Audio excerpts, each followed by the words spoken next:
What the fuck? My phone is all of a sudden not wanting to cooperate. As soon as I went to go live. All right, whatever. Weird. All right. So, happy Tuesday. Yeah.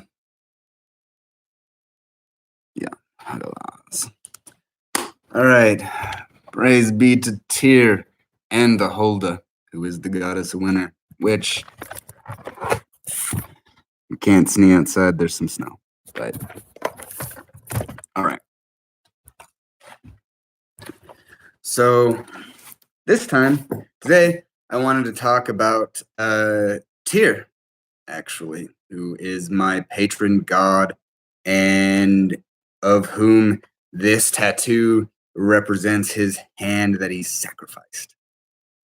And so this talk is called Honorable Battle.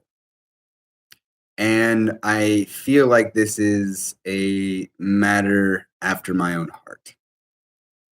Because I am as a priest of Tyr and going through my military experience, I've had to understand war and conflict and violence in a devotional sense. And I've come across lots of people who claim to battle but don't.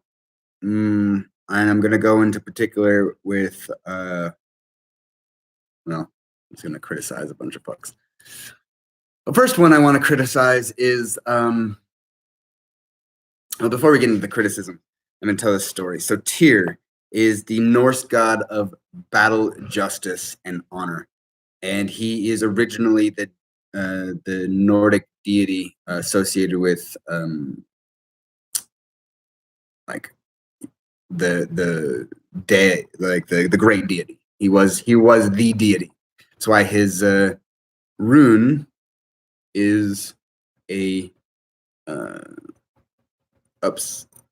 arrow pointed up, and how the Christians were able to convert the weak-minded Teutonics to, like, oh, the cross is just like this.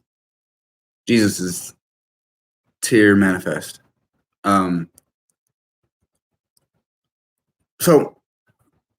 But Odin at some point took over as the Allfather, because Odin is the guiding conscious force of man. He's the Allfather. He is the shamanic initiator, the seeker of wisdom. He is our highest self. And but Tyr is my favorite, and he was prominently, I wanted to say displayed, but he played a very significant role. His deeds played a significant role in the game God of War 4, and that is one of the modern renditions of our ancient myths that I absolutely love. Like, I absolutely love that game. Told the stories, introduced the characters in a way that is just downright amazing. But Tyr, there's some things that I want to correct a little bit. So Tyr he's neither Aesir or Vanir. He is the outsider. And that is why any creature can come to him, because he never takes sides. He only does what is honorable and just. So good and evil alike can approach him.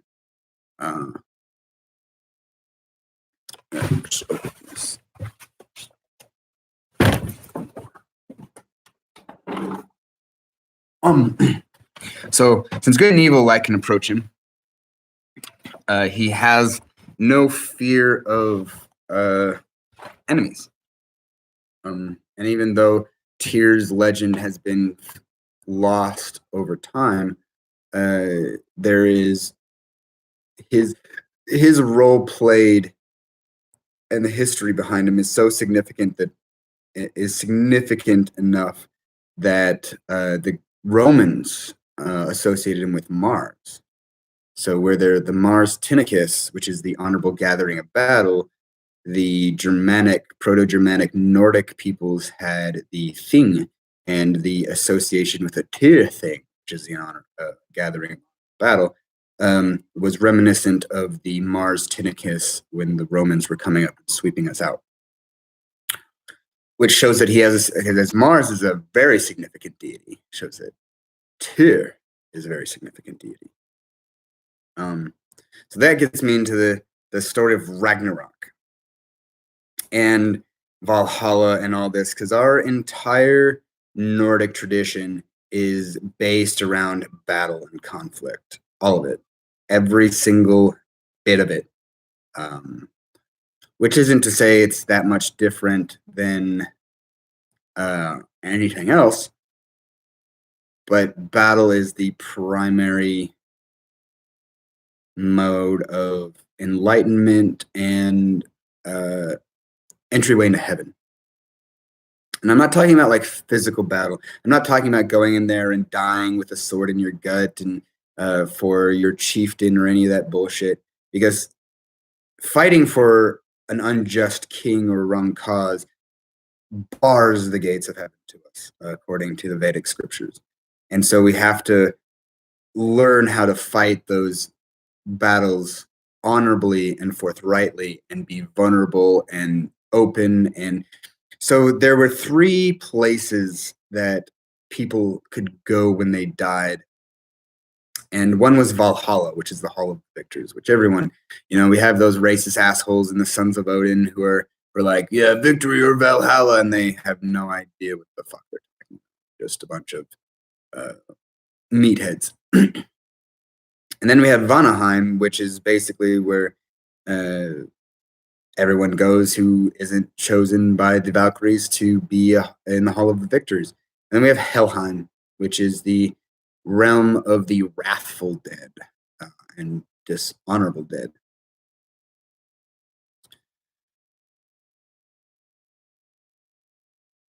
So when Odin first became the Allfather,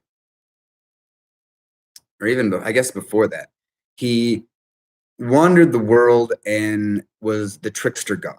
He was the one who would show up to places as dressed as a hermit or a traveler, and if he wasn't recognized or venerated, he would curse people and trick them. And he played the role of Loki for a long time, or Loki took over his role as the challenger of mankind, the trickster. But when Odin was whole and traveling around and walking around, he decided that he wanted to know his fate. So he goes to the Norns and asks to see his fate. And well, fate, the weird, is unknown and infinite. They showed him the most dire possibility, his ending of Ragnarok, and he saw the death of all him and the gods and the destruction, but he never got past that. So he decided to goes to get wisdom to figure out how he can delay Ragnarok, because he knew it was going to be inevitable. He just wanted to delay it so they could prepare, so they would have a chance to fight. So he goes to the well of Mimir, and Mimir is basically like, "Hey, give up your eye, and you'll see." So Odin, the one-eyed king in the land of the blind, sacrifices his eye for wisdom, and he sees that he has to get the rune magic, and he has to prepare for all this. So again, he hangs himself on Yggdrasil, the world tree, for 9 days, stabs himself with his spear, and gazes into the abyss as deeply as he can for the secrets of rune magic. And when Odin builds the Hall of the Victors, he commissions Frigg, his wife, to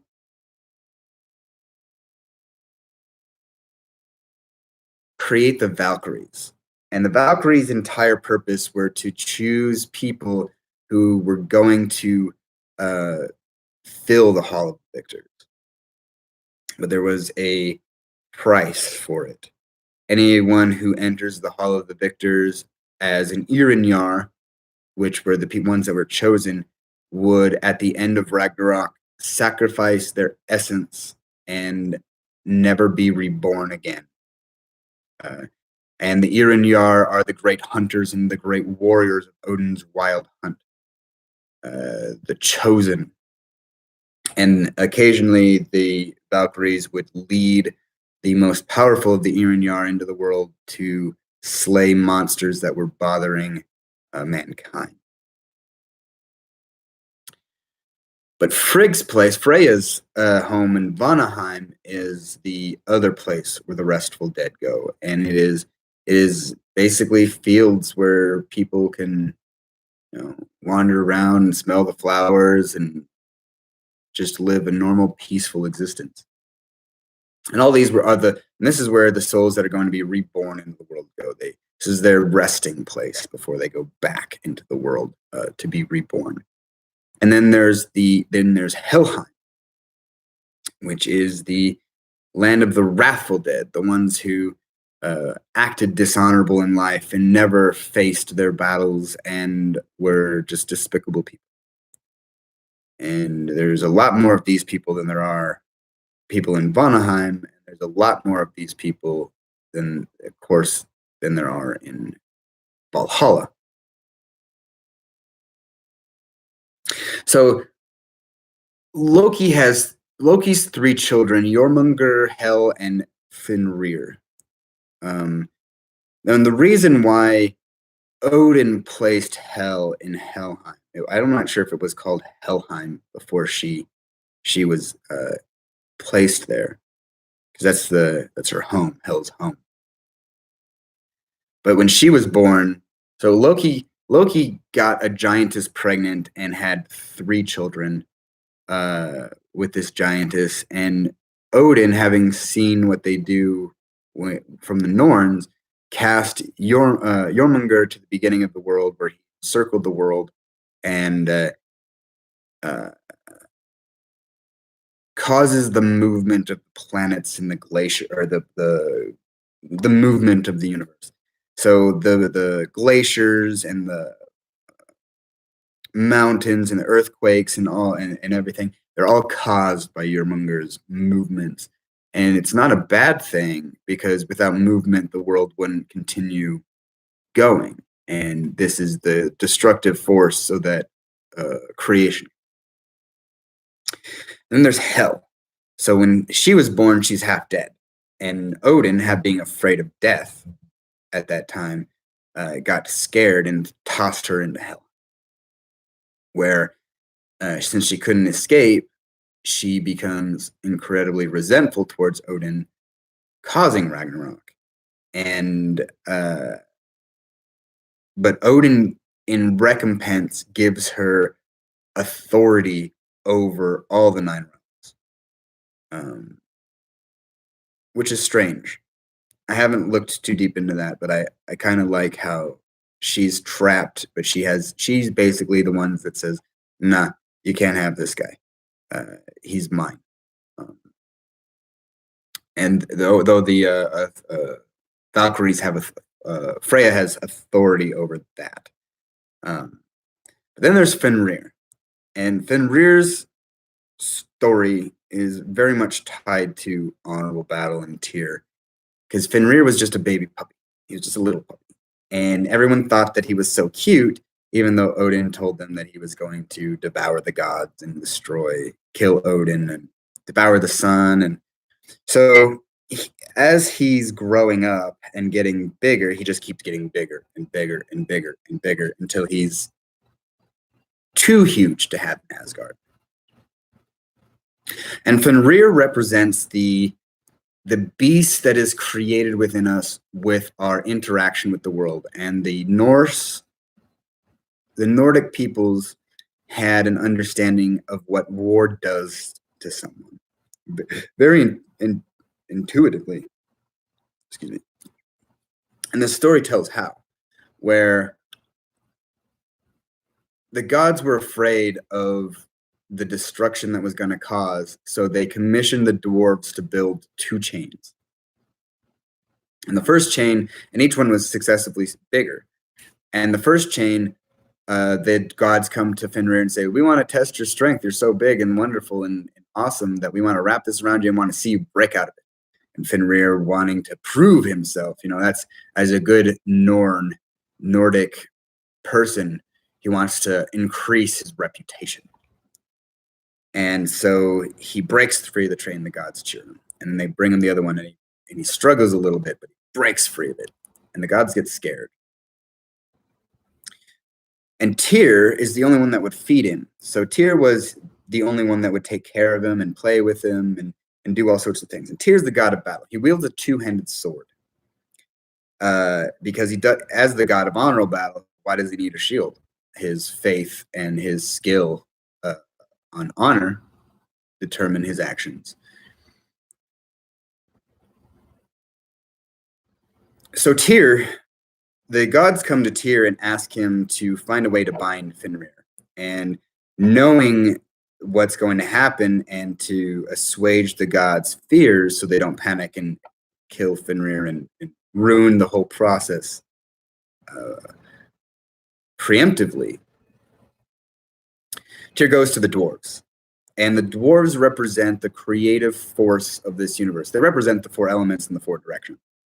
And so Tyr goes to them to commission this chain called Gluthnir, and it means open. But the dwarves need the ingredients, and they can't go and get the ingredients. But Tyr can. So they say that they need things that will bind Fenrir, but will be given up willingly. And this is the idea of a totem.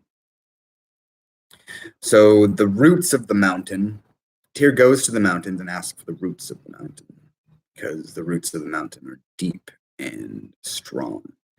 He goes to the woman and asks for the beard of a woman, because he needs silky and strong strands to weave this thing together. And he goes to the fish and he gets the breath of the fish. He goes to the birds and he gets the spittle of the birds. He goes to the bear and gets the sinews of bear, which is his motivation and sensibilities.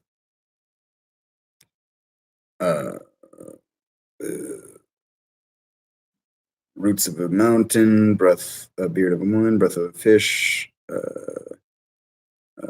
spittle of a bird, motivation of a bear, footsteps of a cat.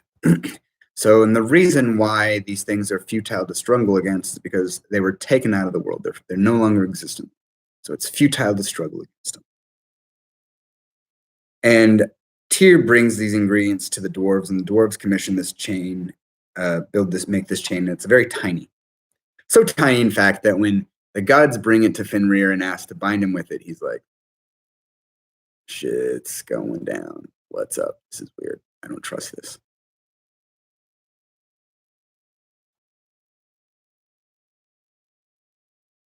And so, but he doesn't see why not. And he says, someone has to put something in my mouth that is a vital essence towards them. And Tyr, without hesitating, says, you can have my sword on. As the god of war and battle, and this is a good thing, because if it was anyone else, if Tyr offered anything else, he would have been suspect and wouldn't have allowed himself to be bound. So he gets bound. Tyr has his hand in the mouth of the beast, staring him in the eye the entire time, binding his friend, his companion, who he knows will be a destructive force when Ragnarok comes. And when Fenrir fails to break free, he bites off Tyr's sword arm. And it is through this sacrifice of himself, an essential nature of himself, that he binds the beast within. And Tyr's two-handed blade was put in Fenrir's mouth, with the blade pointing to the top. Well, there's two iterations of that. There's one where Fenrir snapping at everyone. They took his jaws and placed Tyr's two-handed blade between it, where they shift his jaw, and so the blade is on this end and the handle comes up in this end, and it's sticking in the ground, and his mouth is trapped open, and all he can do is cut his mouth and his tongue on this blade and scream horrifically. But from the blood and saliva mixing together makes one of the rivers of the underworld. And so Fenrir was bound until the end of that age through Tyr's sacrifice. And after that, Tyr wore a shield on his sword arm and learned how to fight with his weaker hand.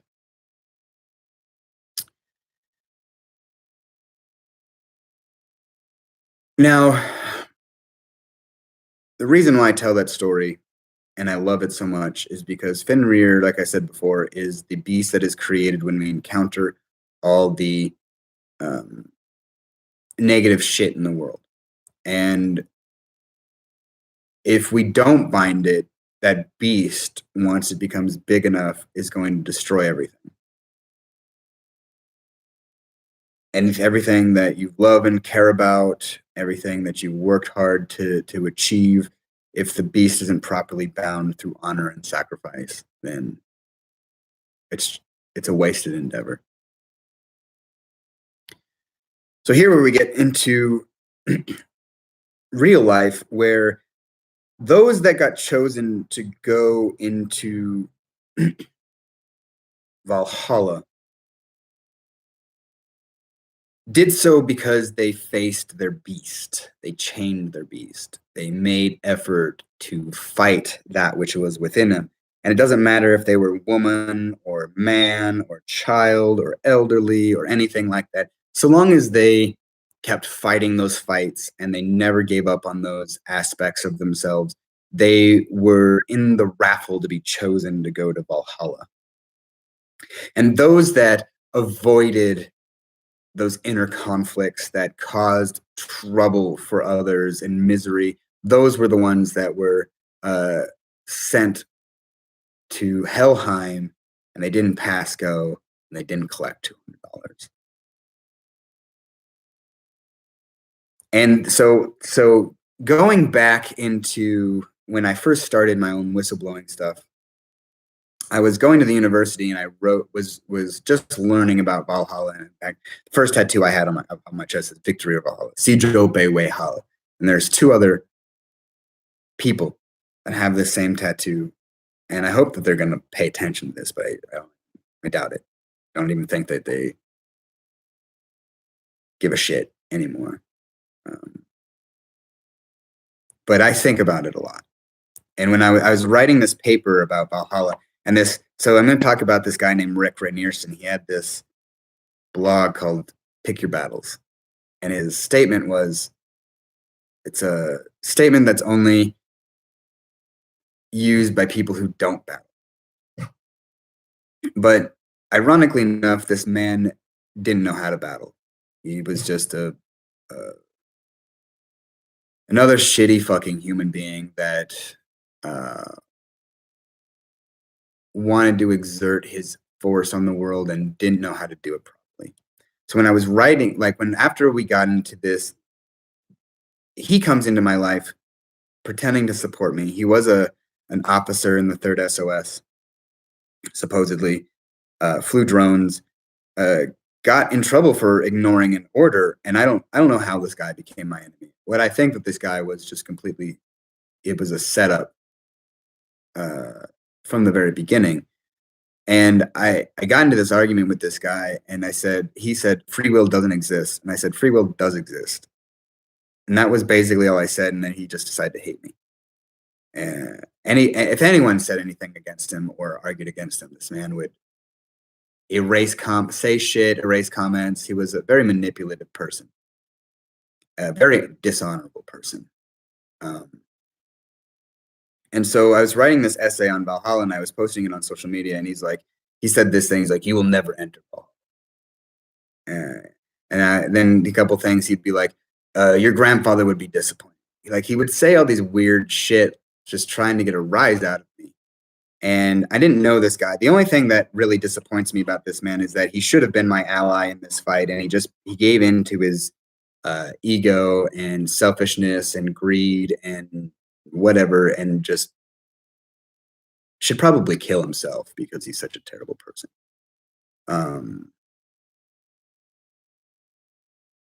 I definitely know that if I ever saw him and I had a knife in my hand, I would stick him in the gut and watch him bleed out and prevent anyone from helping him if that was the case. Same with those assholes at This Ain't Hell. But this guy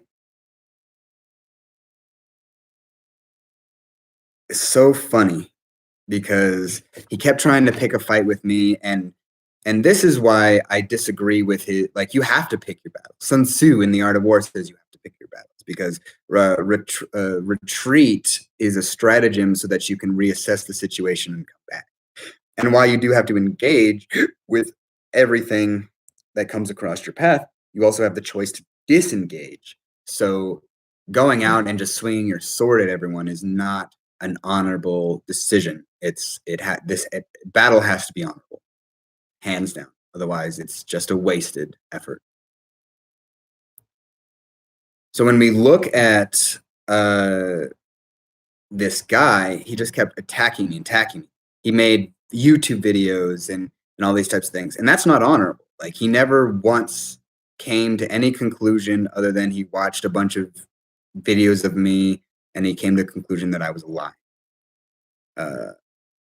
But none of my peers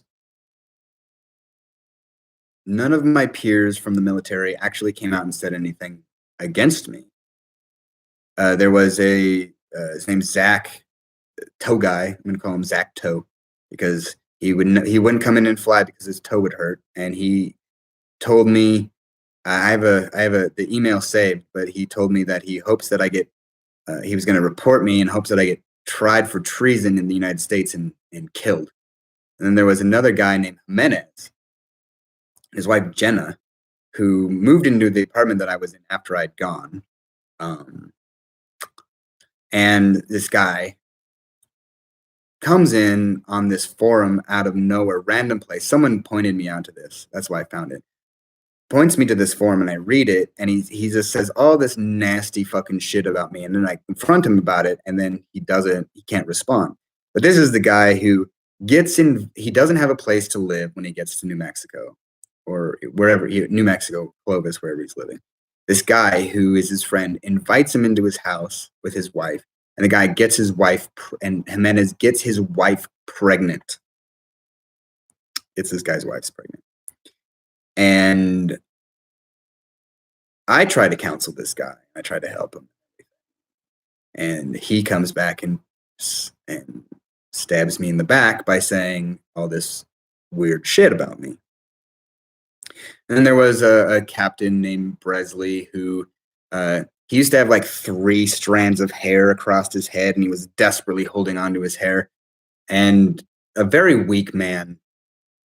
And he made a comment on this forum that I'm like herpes, that I always come back when it's least convenient for them. And if you're going to be dishonorable in battle, like drones most definitely are, then you need that herpetic warning to stay away from that shit. And a whole slew of other folks who just are disgusting and worthless. And a disappointment. But as someone who lived in that, who grew up as a wrestler, I know what honorable battle is. I never once did anything illegal or suckered anyone or tricked anyone, although deception is a part of battle. I always did it with honor, and even hunting. And getting into the drone world showed me that the military is nothing but dishonorable. There's not a shining star among them. And going back on my memories and looking at all these criticisms and stuff, especially This Ain't Hell, a bunch of fucking grunts who seem to be ballless and can't do anything other than bitch and complain and moan about how worthless everyone else is, and they want each other to suck each other's dicks off like they did when they were deployed. They're just a bunch of shitholes.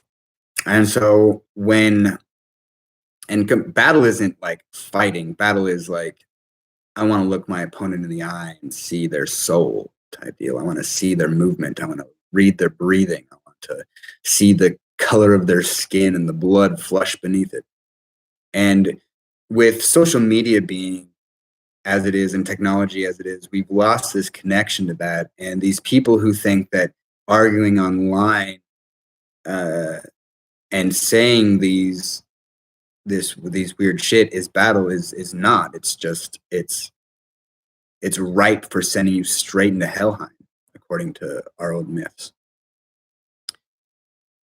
And none of those people will see any sort of victory in any sort of battle. They're all cursed for their own actions. And a while ago, when after things were settling down, so when this Rick Reinierson guy came into my life, when I met Melissa and I decided not to kill myself, and I feel like that was a two-edged stratagem to try to break me apart.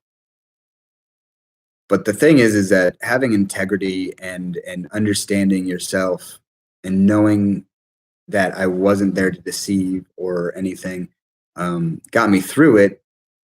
But I ended up being by myself. The whistleblower community wasn't very supportive. Every time I'd ask for help, they would just ignore me.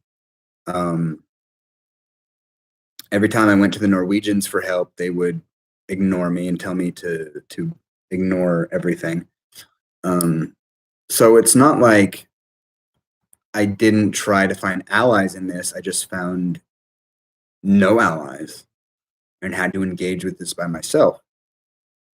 And not knowing who these people are from Adam, and knowing that they're manipulative and out there to hurt and destroy for no other reason than greed and jealousy and personal insignificance,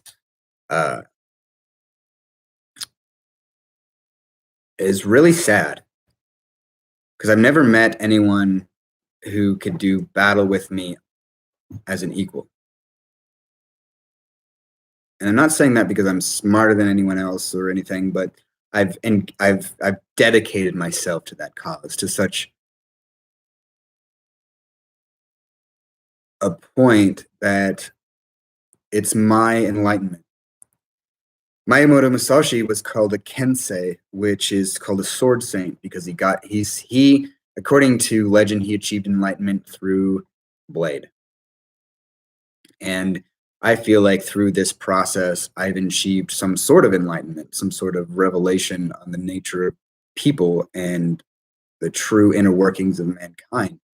And it's been nothing but a disappointment, because these people that I've engaged with are nothing but cowards. The people that run our country are nothing but cowards.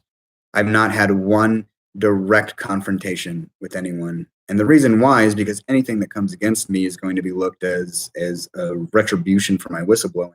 And so the United States can't. I'm untouchable.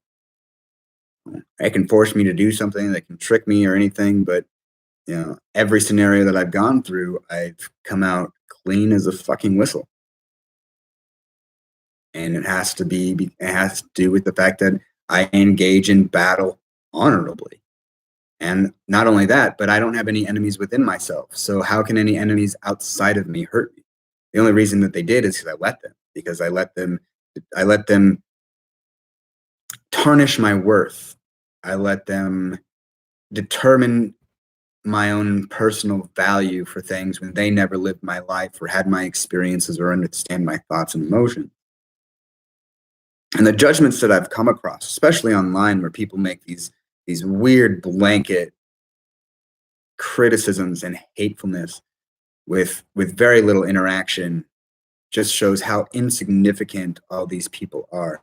But the thing that worries me is that people would rather jump on that, the hate and the anger, than separate themselves and come back and engage properly.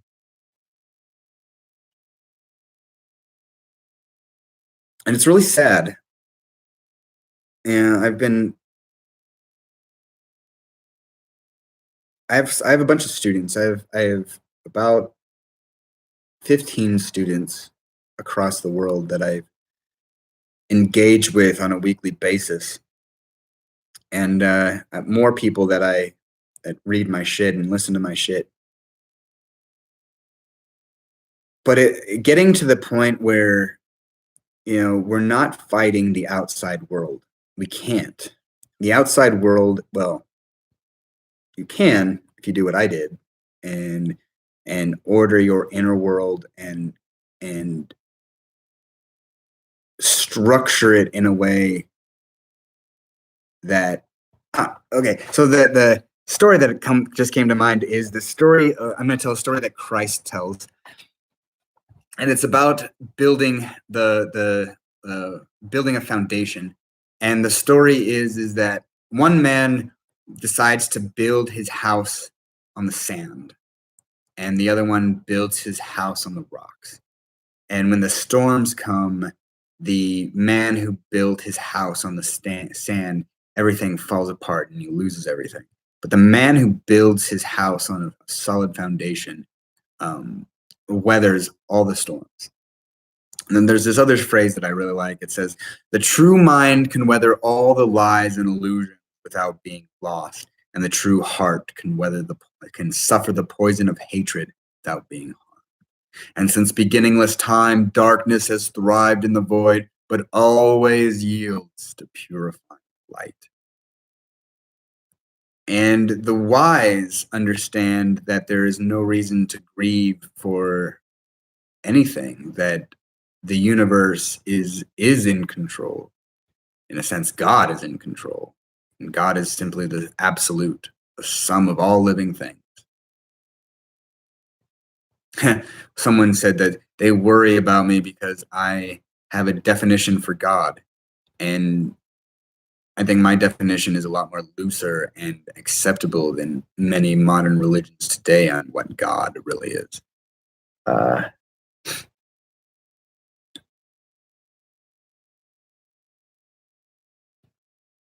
Yeah, actually, I might as well grab this.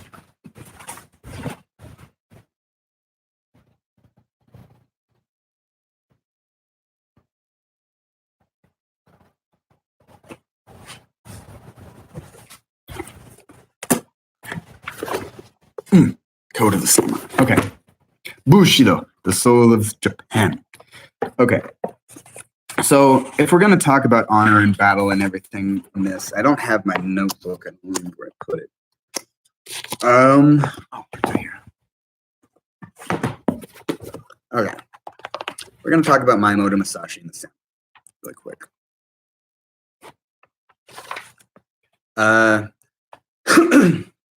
And we call this the way of death. Mostly, so one of the things that this Rick Rynearson guy said is that he accused me of having a death cult and using the souls of the dead to give myself supernatural powers or whatever. And I love it because that's actually the strange thing is that was, I don't know if he was trying to scare me or whatever, but that's how the Bushido see things. They see things as every day is a day to engage with death. Every moment is a moment of dying. And it's not necessarily a physical death, because physical death comes to everyone. It's a death of expectations. It's a death of certain emotions, of certain thoughts. It's the death of being. And not just like being here, but the death of any attachment to results. And the samurai believe that because those of us that have engaged with death on this intimate level, we're not going to get a reward in the afterlife, especially those of us that have killed. Our afterlife has to be earned, and we create beauty and joy and all those things, those life affirming things, in those moments where we engage with death. And then here's a quote from Musashi. It says, "It is by the virtue of the sword that the world is controlled, and that one controls oneself. The sword is this place from which strategy begins." And in the esoteric sense, the sword is the mind. The sword is intellect. And in the tarot, the sword, the suit of swords has to do with rationale and intellect and all those types of deals. So from there, we can extrapolate that we can replace sword with mind. It is by virtue of the mind that the world is controlled and that one controls the self. The mind is the place from which strategy begins.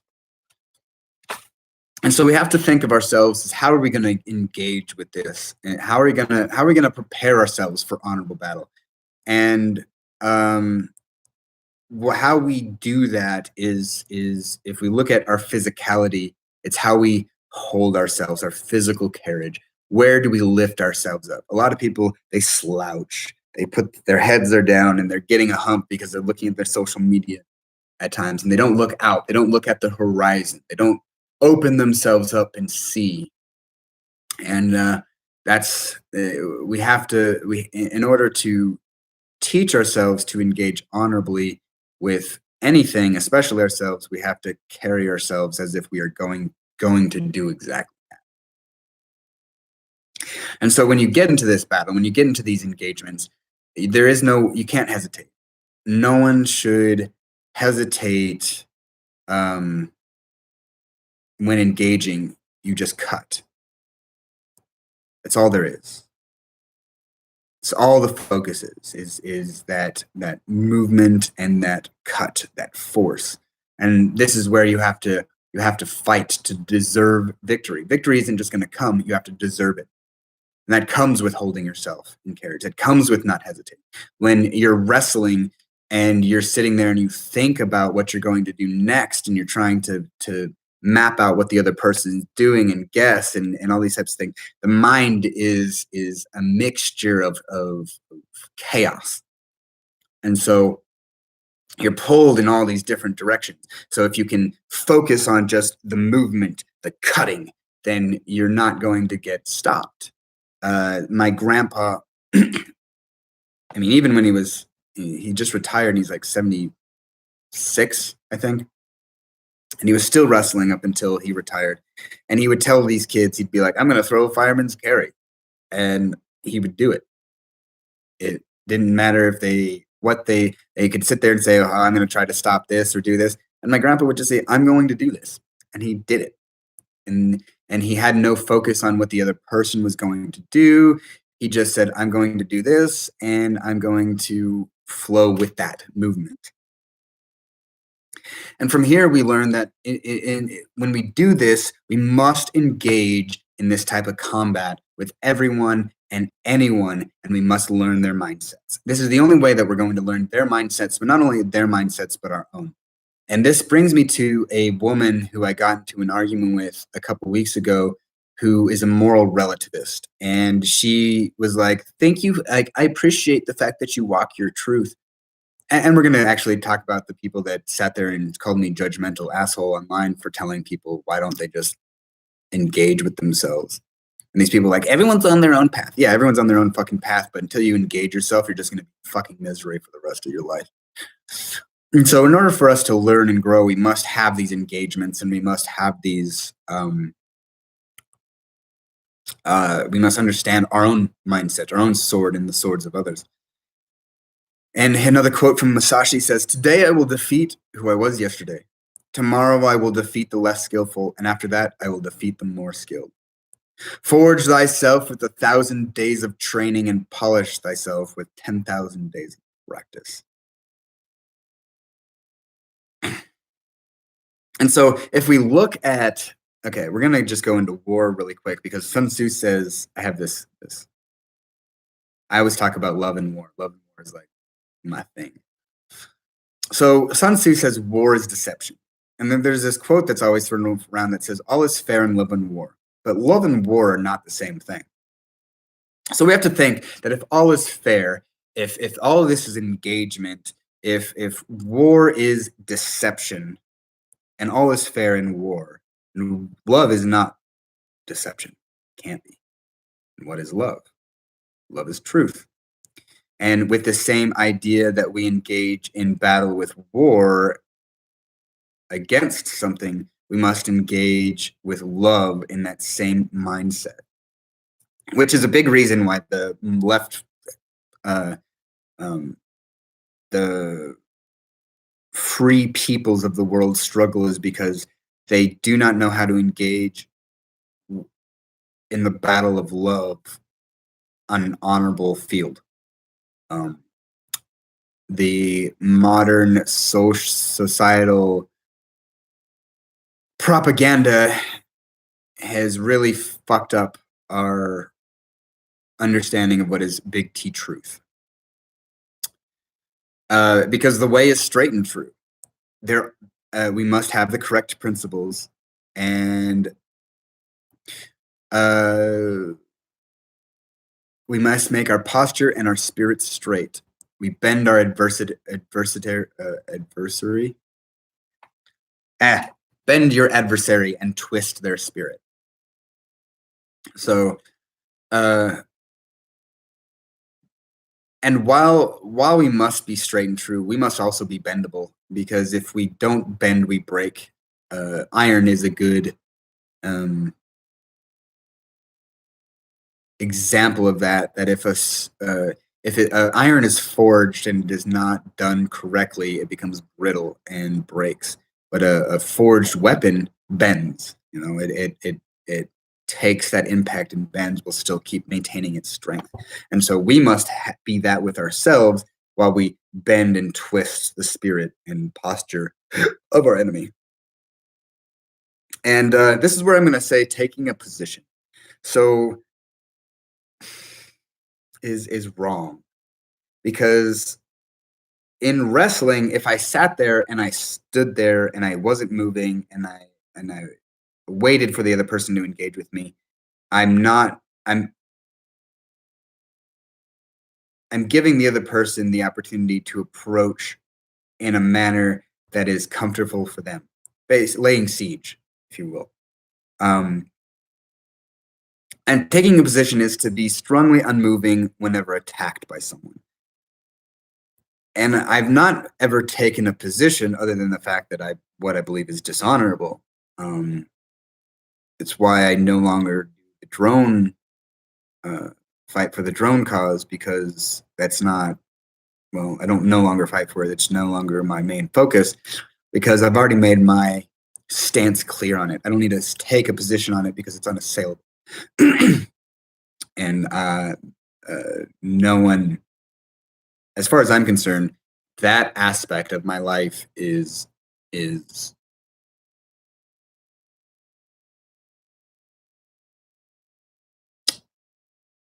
sealed and done. That chapter is complete. So anything that comes to it just comes back to reflection and understanding and education. And here's where we think about taking the initiative. In the Vedas, it says that the man who is eligible to achieve immortality is one who has lost all initiative. But in battle and engagement, and in the pagan sense, we can't lose that initiative to engage with life and death.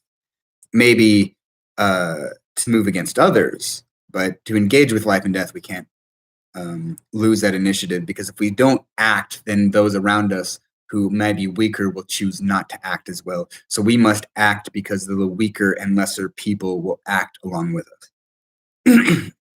And taking the initiative is making others move to your will. And this goes along with combative strategy as well, is that when I'm in a wrestling position, I want my opponent to, I'm either going to push him or pull him or move him to the side. I'm going to break his base, and I'm going to engage him through angles. And when you arrive, so even when you arrive at a position, like when I'm doing a takedown and I arrive at that position, I don't stop unless I'm finishing this person off in a pin or whatever. But even then, holding that position is not conductive towards victory. So it's all about movement and flow.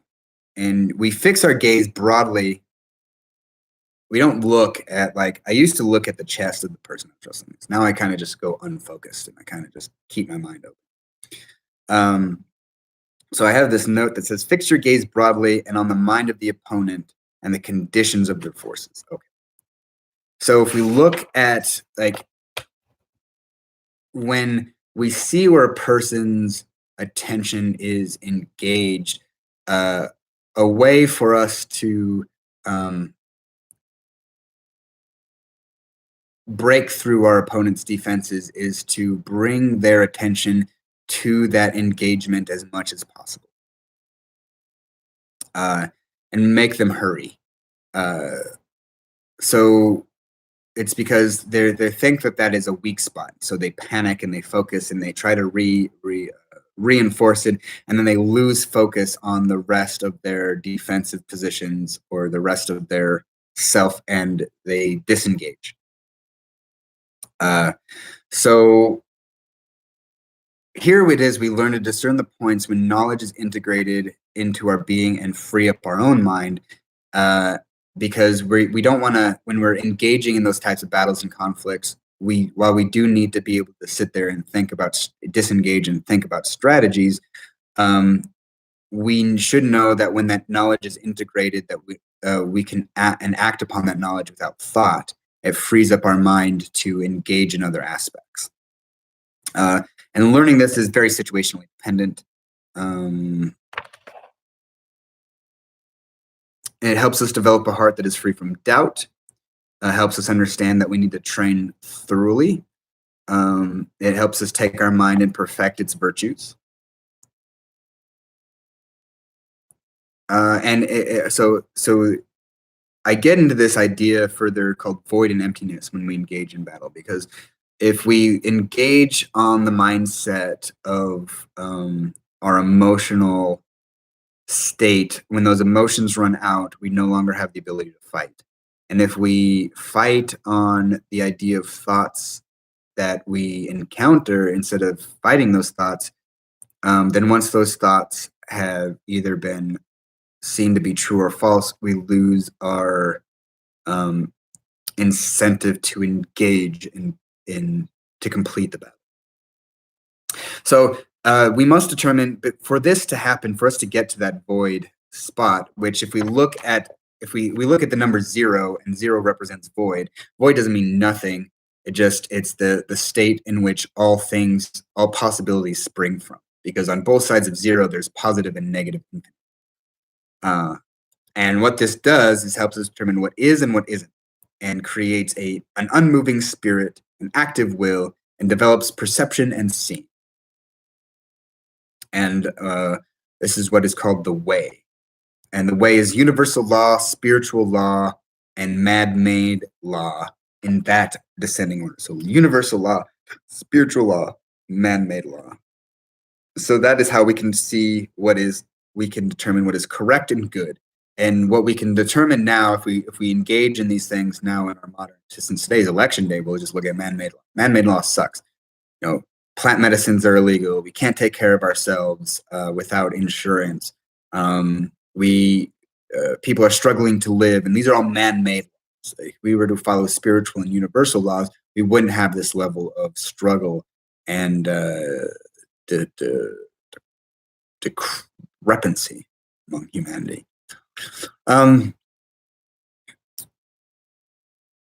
So the models and so what this does is that it allows us to see that the models and standards of the world are all based off of individual minds and distort the true way, which is above the individual. Here's a poem.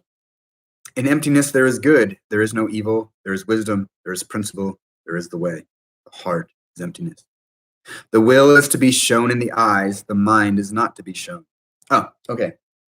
So when we have this emptiness and this void within us, we cannot be read. Our minds are empty. Our minds are blank. No one can see what it is that we're about to do, but our willpower, our determination, we can look someone in the eyes and they can see the strength within us. And that's what we want to show.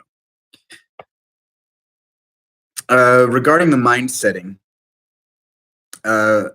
without weakening, becoming entangled, trying to figure things out, or fearing, make the heart full of intent, the mind broad and like water. The mind is one that adapts. Okay.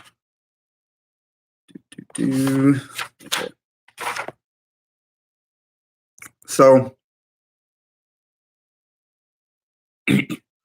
there's if the mind is the place where all strategy starts, then we have to look at the levels of strategy, where we're creating this void of potentiality, and now we're engaging in the levels of that void. So the low level of strategy is slow and fast, like differentiating between slow and fast. Middle strategy is complicated technique. It's the people that want to be fancy. And then there's high strategy, which is broad, straight, calm, quiet. It is like the glacier moving.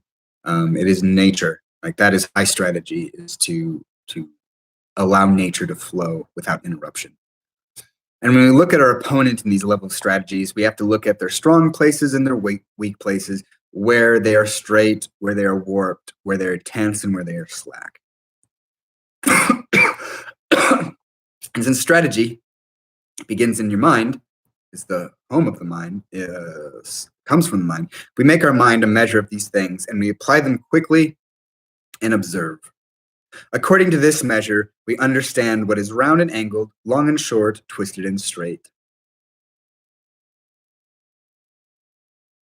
And so if we understand all these things, understanding our weapons that we use to engage ceases the disturbance of the mind, because as we understand ourselves, Sun Tzu says this: if we know ourselves, then we need, and know our enemy, we need not fear the result of 100 battles. And that by knowing ourselves, all the disturbances from the outside world, they don't cease, but we can engage with them properly. And understanding the weapons that we use to engage with these problems, we stop worrying about what these problems are and see them as just obstacles to overcome. We shouldn't be forceful or misunderstand each part. Always be discerning of the path, wield it calmly and heavily. Train to cut, train to not hesitate, train to engage with full force and deserve victory. Strike the opponent where you intend. A hit doesn't trouble one's enemy. Striking does. We're not going to get into striking because this is personal and combative.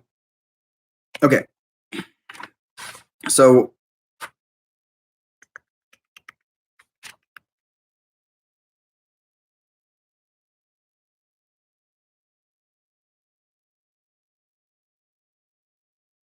small entanglements should be avoided, as they are weak in spirit. Engage fully. Draw your opponent's minds to where they are already concentrated, and strike the shadow to disrupt their rhythm. Remain fully engaged and don't miss the strike. Moving form, I have notes that say make opponent take the position, make them take a position, then suppress their mind. Strike where the enemy emerges. So every time that they come out and engage with you, just strike them every single time. Make your body empty, make the mind flow. When pulled taut like a bowstring, loosen up completely. When the enemy least expects it, detach completely. Disengage. So that's the idea of, like, your opponent is going to fully commit themselves, and when you see that they're ready to fully commit themselves, and you have the ability to disengage, do it, because they're going to commit themselves and miss. When we fully commit ourselves, we engage so that our opponent has nowhere else to move, so that we can't miss. Here's another poem. War is deception, love is truth. If all is fair in both, how does one win at both? Know thyself, and you will find the answers within.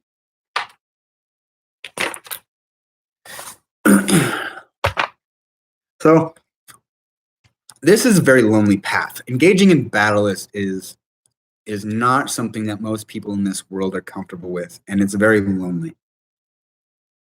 And there's a list that I have here. I think that Masashi wrote this, but he says, do not ignore the many ways in the world. Do not seek pleasures for yourself. Do not rely on anything whatsoever. Think little about yourself, think deeply about the world. Never in all your life think greedy or desirous thoughts. Hold no regrets about your personal affairs. No matter what, never be jealous of others. On whatever path, do not be sad about parting ways. Do not complain about or blame others or yourself. Do not allow your thinking to be led down the path of romantic feelings. It sucks because romantic feelings are temporary. And if you attach yourself to those, you want them to be permanent. And when they leave, they hurt. It's painful. We all know. Cultivate no liking for particular things. Have no special wishes about your home. Do not have a preference for delicacies. Do not hold on to past equipment to pass down to posterity. Regarding your body, do not avoid or consume certain things for superstitious reasons. Do not concern yourself with unnecessary variety of tools, especially weapons. Along the way, have no bad feelings about death. Do not seek to be rich in your old age. Buddha and the gods are to be revered, but do not make requests of them. Even if you must surrender your life, never surrender your honor. Always stay on the path of strategy and never stray from it. If we think of what the path is the mastery of the self in the midst of conflict and turmoil.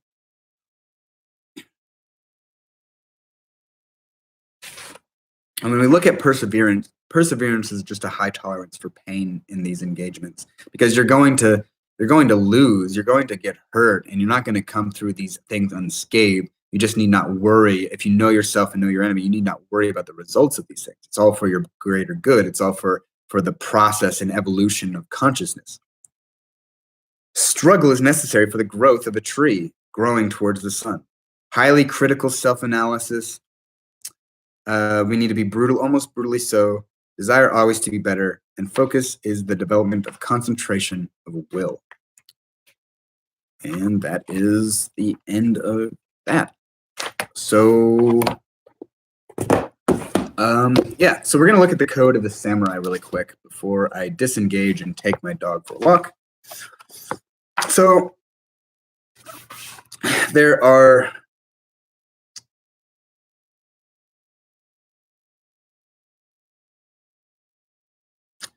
There are 7 principles of Bushido that should be addressed.